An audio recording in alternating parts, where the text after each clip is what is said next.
যাইব।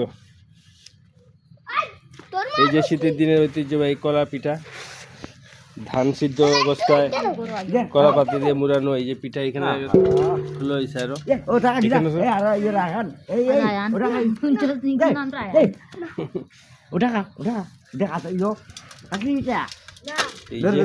পিঠা খোলার প্রসেস। কলা পাতায় মুড়াইয়া ধান সিদ্ধ দেওয়া হয়েছে।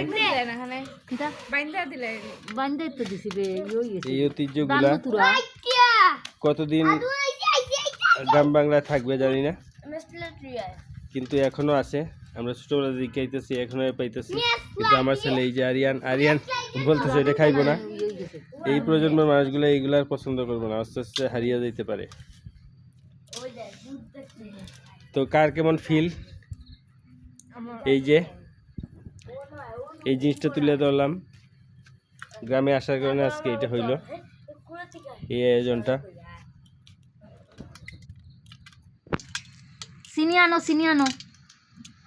তারপর এই পিঠাগুলা চিনি দিয়া বা গুড় দিয়ে, বিশেষ করে মরিচা গুড় দিয়ে খুব ভালো হয়, সুস্বাদু হয়।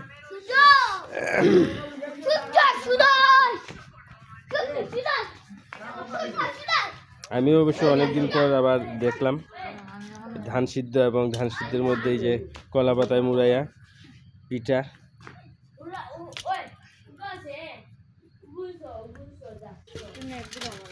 পদ্ধতিটা অনেক ভালো, সহজ পদ্ধতি বলা যেতে পারে।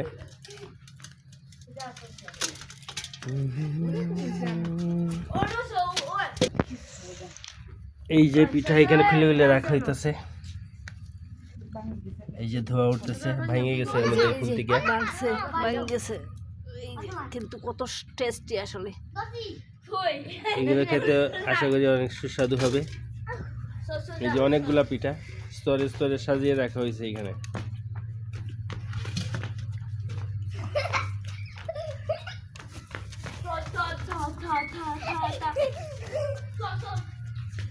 যে বের হইতেছে ভিতর থেকে খালি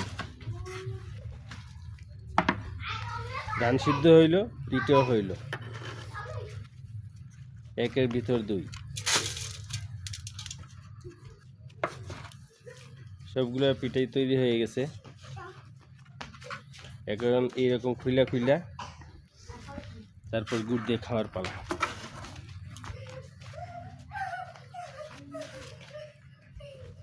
তো পরিশ্রম আছে, রেসিপি সহজ, কিন্তু এই যে গরমের ভিতর থেকে বার করতে দিতেছে।